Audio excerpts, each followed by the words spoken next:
আসসালামু আলাইকুম রহমতুল্লাহ। সুপ্রিয় দর্শক, 28শে জুন বাংলাদেশে আরেকটা ইতিহাস সৃষ্টি হতে যাচ্ছে।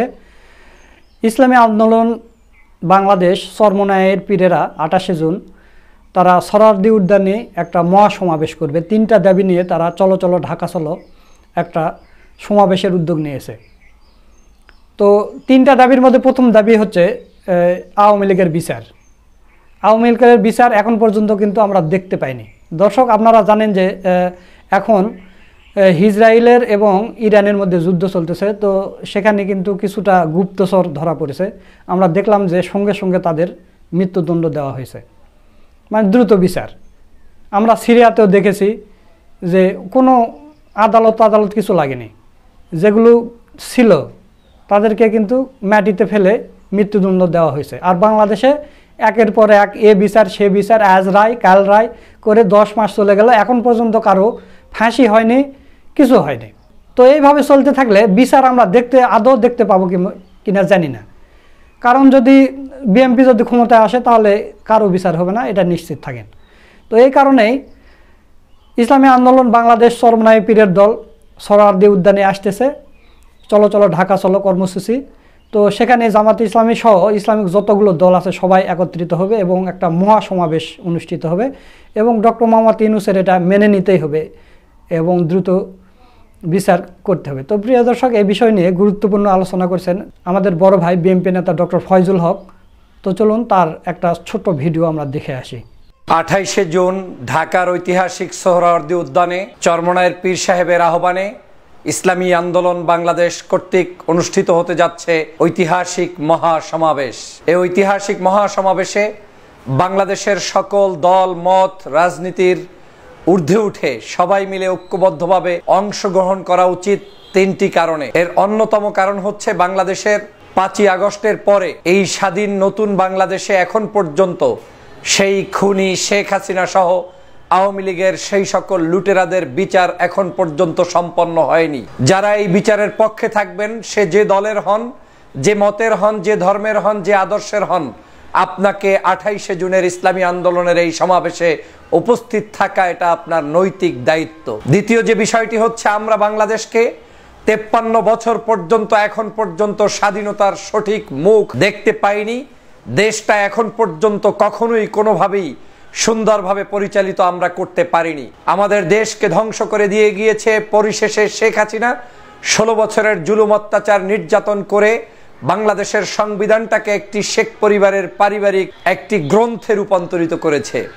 সে কারণেই বাংলাদেশের মানুষের দরকার সংস্কার। অতএব 28শে জুনের ইসলামী আন্দোলন বাংলাদেশের এই ঐতিহাসিক মহাসমাবেশ কোনো একটি দলের, কোনো একটি গোষ্ঠীর নয়। আপনি যদি বাংলাদেশের সংস্কার চান, বাংলাদেশের রাজনীতি, সমাজনীতি, অর্থনীতি, ধর্মীয় মূল্যবোধ, সামাজিক মূল্যবোধ, শিক্ষা ব্যবস্থা সহ সামগ্রিক দৃষ্টিভঙ্গিতে যদি আপনি সংস্কার চান, তাহলে আপনাকে অবশ্যই 28শে জুনের মহাসমাবেশে উপস্থিত থাকতে হবে এবং নৈতিকভাবে সমর্থন জানাতেই হবে। আরেকটি অন্যতম কারণেই আপনাকে এই মহাসমাবেশে উপস্থিত থাকতে হবে, সেটি হচ্ছে পিআর পদ্ধতির নির্বাচন। পিআর পদ্ধতির নির্বাচন নিয়ে আমি বহুবার টকশোতে বলেছি, আলোচনা করেছি, রিসেন্টলিও ভিডিও দিয়েছি, বক্তব্য দিয়েছি। এই পদ্ধতিটা হচ্ছে বাংলাদেশের এমন একটি পদ্ধতি, যেই পদ্ধতিটা অনুসরণ করলে বাংলাদেশের প্রত্যেকটি নাগরিক তার ভোটের অধিকার ফিরে পাবে। আপনি বাংলাদেশের টেকনাফ থেকে তেতুলিয়া পর্যন্ত যে কোনো প্রান্তে আপনার পছন্দের একজন প্রার্থী বা দলকে ভোট দিবেন, ওই ভোটটাই গিয়ে আপনার পছন্দের প্রার্থীকে এমপি বানিয়ে সংসদে নিতে সক্ষম হবে, তথা পার্সেন্টেজের ভিত্তিতে, সংখ্যানুপাতির ভিত্তিতে। আপনি যদি সারা বাংলাদেশেও 3% ভোটও পান, তাহলে এই সংসদেই, বিদ্যমান সংসদে আপনার 300 আসনের বিপরীতে 9টি সিট আপনার দলের লোকেরা পায়। বাংলাদেশের ডান হোক, বাম হোক, ইসলামিক হোক, অন ইসলামিক হোক, প্রত্যেকটি নাগরিকের বৈষম্যহীন বাংলাদেশ গঠন করতে এই পিআর পদ্ধতির বিকল্প কিছুই নেই। এই সংসদে যদি আপনার প্রতিনিধি পাঠাতে চান, সবচেয়ে সহজ পদ্ধতি হচ্ছে আপনাকে এই পিআর পদ্ধতি তথা সংখ্যানুপাতিক হারে নির্বাচনের পথেই হাঁটতে হবে। চরমনায়ের পীরের আহ্বানে অনুষ্ঠিত এই মহাসমাবেশ সেই দাবিটাও তুলছে যে আমরা বাংলাদেশে সংখ্যানুপাতিক হারে নির্বাচন চাই। এই সংখ্যানুপাতিক হারে নির্বাচন চাইলে কারো কষ্ট পাওয়ার কিছু নাই, বেদনার কিছু নাই। যে সর্ববৃহৎ দল সে সর্বোচ্চ আসন পাবে, যে সর্বক্ষুদ্র দল সে সর্বক্ষুদ্র আসন পাবে, কিন্তু আসন নিশ্চিত হবে এবং বাংলাদেশের সংসদটি একটি দেশপ্রেমিক শিক্ষিত ভদ্র সজ্জন মানুষদের দ্বারা স্বাধীন বাংলাদেশ গঠন করা সম্ভব হবে। এই সংসদ হবে একটি জাতীয় সরকারের মতো সরকার, যেই সংসদে সমগ্র দল মত নির্বিশেষে সমগ্র জাতিগোষ্ঠীর মানুষরা অনুপ্রবেশ করতে পারবে। সেই ধরনের একটি পদ্ধতি হচ্ছে পিআর পদ্ধতি। অতএব আমাদের এই তিনটি দাবির পক্ষে যারা ঐক্যমত পোষণ করেন, আপনি যে দল করেন, যে আদর্শ করেন, যে মতের হন না কেন, আসুন 28শে জুনের চরমনায়ের পীরের ইসলামী আন্দোলন বাংলাদেশের আহ্বানের এই সমাবেশকে সফল করি। আসুন বিএনপি, আসুন জামাত ইসলাম, আসুন বাংলাদেশের অন্যান্য সকল রাজনৈতিক দল, হেফাজতে ইসলাম, খেলাফত মজলিস সহ ডানপন্থী বামপন্থী, ছোট হোক বড় হোক, যেহেতু দাবি তিনটি হচ্ছে দেশের দাবি, জনতার দাবি, এই দাবিকে সফল করতে 28শে জুন সোহরাওয়ার্দী উদ্যানে আপনিও অংশগ্রহণ করুন। সুপ্রিয় দর্শক, আপনারা ডক্টর ফয়জুল হক ভাইয়ের ভিডিওটা দেখলেন। তো আপনাদের ডক্টর ফয়জুল হক ভাইয়ের আর একটা ভিডিও দেখাতে চাই। বাংলাদেশের যতগুলো রাজনৈতিক দল আছে এবার নির্বাচন করবে, তো তাদের মধ্যে থেকে জামাতে ইসলামী সংখ্যানুপাতিক এই নির্বাচনের কথাটা বলেছে যে সংখ্যানুপাতিকভাবে ভোট নিতে হবে। এটা কিন্তু অন্যান্য দল কেউ মেনে নেয়নি।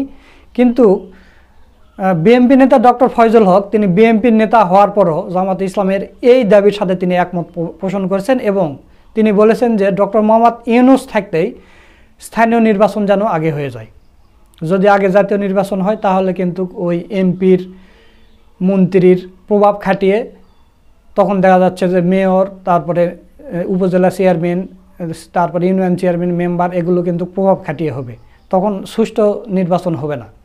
তো এই কারণে ডক্টর মোহাম্মদ ইউনূস থাকতেই যাতে করে স্থানীয় নির্বাচনটা হয়ে যায় এবং সুষ্ঠু নির্বাচন যেন হয়, এই বিষয় নিয়েও গুরুত্বপূর্ণ আলোচনা করছেন আমাদের বড় ভাই বিএনপি নেতা ডক্টর ফয়জুল হক। তো দর্শক, চলুন আমরা সেই ভিডিওটা একটু দেখে আসি।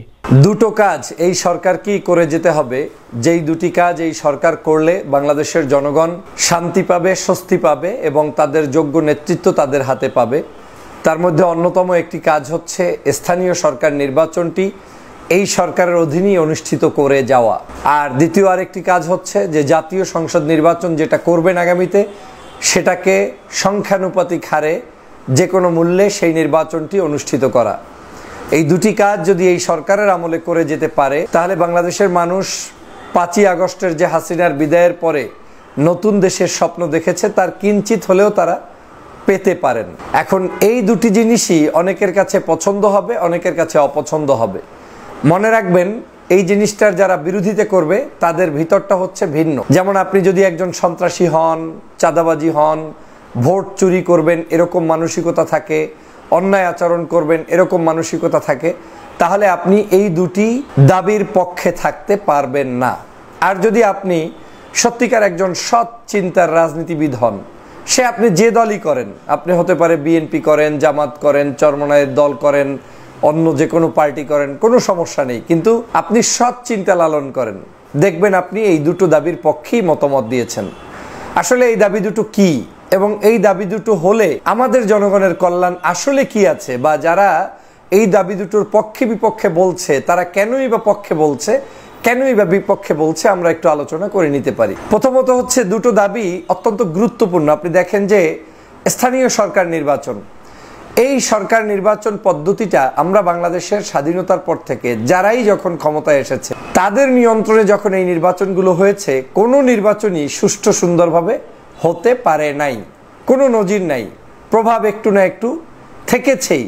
হয়তো দেখা গিয়েছে বিএনপির আমলে একরকম নির্বাচন হয়েছে, সেটা হয়তো 70% পারফেক্ট হয়েছে, আওয়ামী লীগের আমলে তো 100%ই একেবারে পারফেক্ট হয় নাই, মানে ধ্বংস করে ফেলেছে। তার মানে কোনো না কোনো কারণে প্রত্যেকটি রাজনৈতিক দলের সময় এই নির্বাচন পদ্ধতিটির একটু না একটু প্রভাব তাদের থাকে। এর কারণ হচ্ছে ওই দলের এমপি থাকে, ওই দলের মন্ত্রী থাকে, স্থানীয় পর্যায়ে তার আনুগত্য পোষণকারী, ওই দলের আনুগত্য পোষণকারী ব্যক্তিকেই তারা নির্বাচিত করতে চান।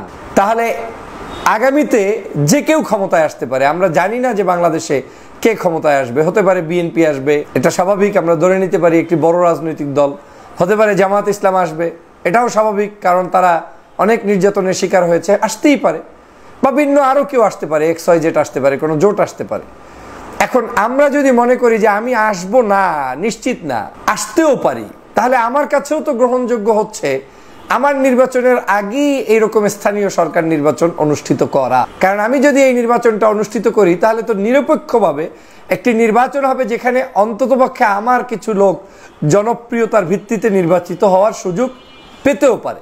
এখন আপনি এর বিরোধিতা তখনই করবেন যখন আপনি নিশ্চিত যে আমি ক্ষমতায় আসবো যে কোনো মূল্যে, এবং আমি ক্ষমতায় এসে আমার মতো লোকগুলো বসাবো, তখনই আপনি এটার বিরোধিতা করবেন। কিন্তু যদি সৎ চিন্তার মানুষ হন, সৎ রাজনীতি লালন করেন, তাহলে আপনি কখনোই এটার বিরোধিতা করবেন না। কারণ এখন যদি এই নির্বাচনটা অনুষ্ঠিত হয় তাহলে কারো কোনো প্রভাব থাকবে না, না বিএনপির, না জামাতের, না এনসিপির, না গণ অধিকারের, না চরমনায়ের, কারো কোনো অতিরঞ্জিত বাড়তি কোনো ধরনের তাদের পক্ষ থেকে কোনো প্রভাব বিস্তার করতে তারা পারবে না। এখন অনেকে বলতে পারেন যে হ্যাঁ, তাদের আমলে হলে নির্বাচন সুষ্ঠুভাবে হবে না, নিয়ন্ত্রণ করা যাবে না। তাহলে সে প্রশ্নের উত্তর হচ্ছে, যদি এই সরকারের আমলে স্থানীয় সরকার নির্বাচন আপনি প্রশ্নবিদ্ধ হয়, সঠিক না হয়, ভালোভাবে করতে পারবে না, মারামারি হইতে পারে, গ্যাঞ্জাম লাগতে পারে, তাহলে সংসদ নির্বাচন আপনি গ্যাঞ্জাম মুক্তভাবে করবেন কিভাবে? মানে আমার কাছে খুব অবাক লাগে আমাদের এই হিপোক্রেসি, যে এই যে মানে আচরণগুলো আমরা করছি, জনতার সাথে প্রতারণা করছি, প্রহসন করছি, এটা অত্যন্ত দৃষ্টিকটু। এবং দেখেন আপনার চোখের সামনেই আপনি বিলীন হয়ে যান। আজকে যেটা হচ্ছে, আমরা মনে করি, আমি মনে করি ব্যক্তিগতভাবে, জাতির স্বার্থে, দেশের স্বার্থে স্থানীয় সরকার নির্বাচন এই সরকারের অধীনেই হয়ে যাওয়া উচিত। তাতে অনেকগুলো সুবিধা আছে, কারো দলের উপরে দোষ চাপবে না, প্রত্যেকটি রাজনৈতিক দল স্বাধীনভাবে মত প্রকাশ করতে পারবেন। আপনার দলীয় লোক নির্বাচিত হোক কিংবা না হোক, আপনি কারো উপরে দায়বদ্ধ থাকবেন না। স্থানীয় কোনো নেতাও আপনাকে চাপে রাখতে পারবে না যে আমার পক্ষে অমুকে করে নাই, আমার বিরোধিতা করছে, আমাকে ঠকানোর জন্য প্রশাসনে প্রভাব রেখেছে। এই ব্লেমিং থেকেও আপনি কিন্তু রক্ষা পাবেন। সে কারণে বাংলাদেশের মানুষের উচিত স্থানীয় সরকার নির্বাচনের পক্ষে আওয়াজ তুলে এই সরকারের অধীনেই করা। এবং সেটা যদি আপনি একটুতম, সামান্যতম আপনি যদি দেশপ্রেমিক হন, তাহলেও আপনার এটা করা উচিত বলে আমি মনে করি।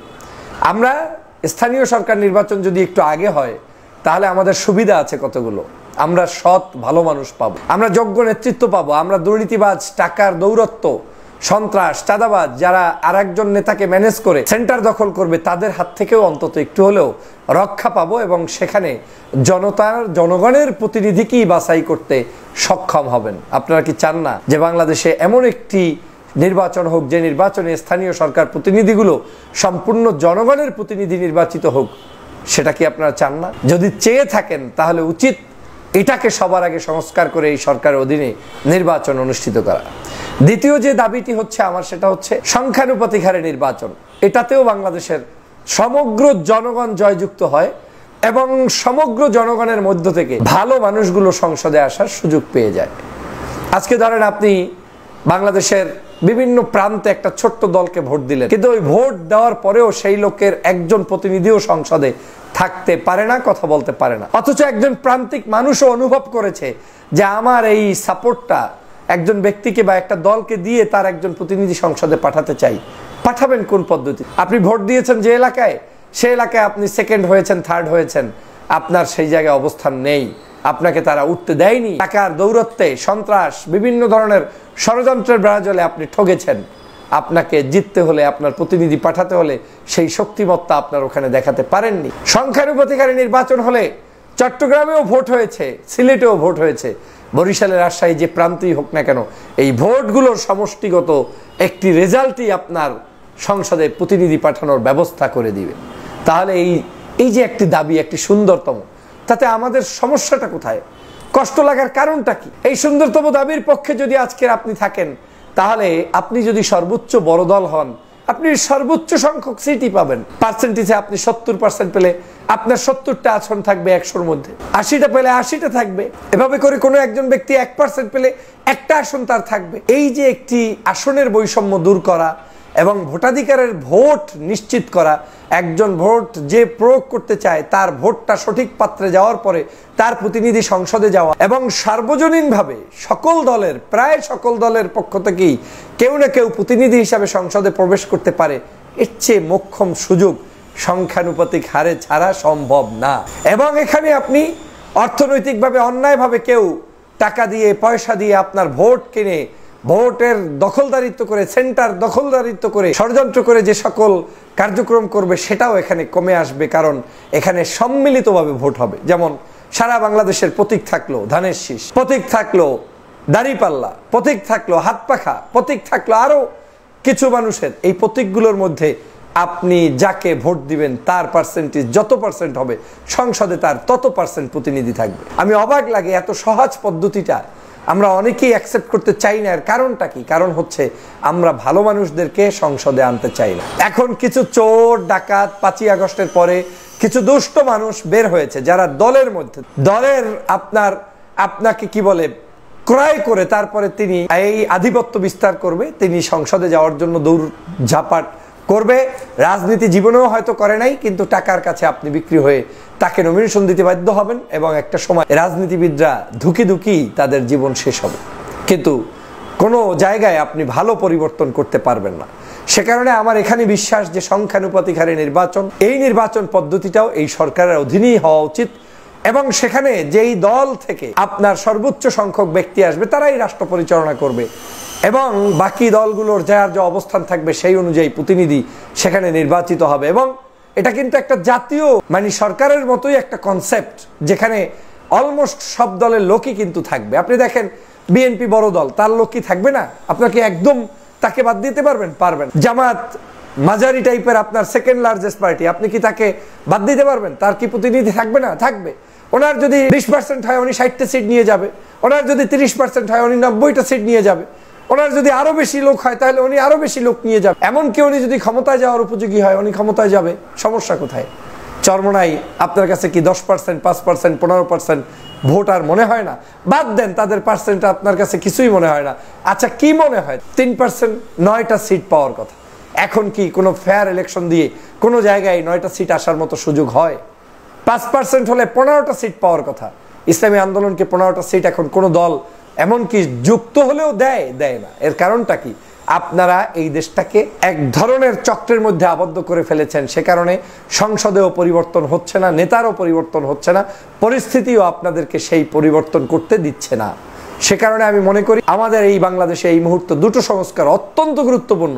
এর মধ্যে অন্যতম হচ্ছে এই সংখ্যানুপাতিক হারের নির্বাচন, এবং এই নির্বাচন হলে ডান বাম ছোট বড় সবাই শান্তিতে থাকতে পারে এবং ভালো কিছু মানুষ অন্তত সংসদে যাওয়ার সুযোগ রাখে। আপনাদেরকে উল্লেখ করে বলতে চাই, এই আনুপাতিক হারে সংখ্যানুপাতিক হারে নির্বাচন বাংলাদেশ সহ, বাংলাদেশ তো এখনো হয়নি, কিন্তু পৃথিবীর প্রায় অর্ধেক 170টি গণতান্ত্রিক দেশে যেখানে ভোট হয়, এই 170-এর মধ্যে প্রায় অর্ধেক সংখ্যক জায়গায় হচ্ছে এই সংখ্যানুপাতিক হারের নির্বাচন। এবং বিশ্বের বড় বড় রাষ্ট্র, যারা আধুনিক রাষ্ট্র, তাদের কাছেই এরকম সংখ্যানুপাতিক হারে নির্বাচন চলছে। অতএব বাংলাদেশেও সেই সংখ্যানুপাতিক নির্বাচন হলে সন্ত্রাস, দৌরত্ব, কালোবাজারি, টাকা, মাস্তানি এগুলো বন্ধ হবে এবং ভালো মানুষ আসতে হবে। এখন ভালো মানুষ যারা, আপনি ভালো মানুষ বিএনপির মধ্য থেকেই আসতে হবে, আসুক তারা, সমস্যা কোথায়?